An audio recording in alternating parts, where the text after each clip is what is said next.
Sah tak solat kalau tahan kentut? Hukum kentut ini, nak kentut ni, nak tahan kentut ni, nak rasa kentut, dia ada dua. Satu, dia rasa yang sedikit. Yang kedua, rasa yang kritikal.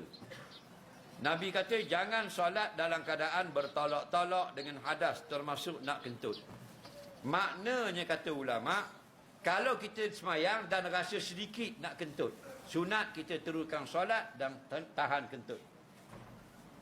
Kalau kita sekarang semayang rasa macam nak kencing tapi sedikit, sunat kita teruskan solat dan tahan kencing.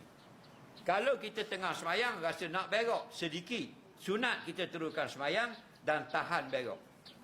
Tapi kalau kritikal, nak kentut sangat-sangat sampai faham lagi, maka sunat kita berhenti semayang dan pergi kentut, ambil wuduk, semayang semula. Kerana apa?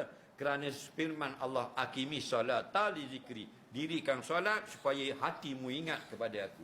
Kalau mu masih duk ingat nak kentut, jadi solat kamu tidak berfungsi. Baik kentut dulu. Faham lagi? Tapi jangan kentut dalam saf. Maksudnya keluar daripada saf, pergi di luar baru kentut. Jangan dalam saf. Bahasa nak kentut sangat ni, ustaz kata boleh. Boom! Kentut.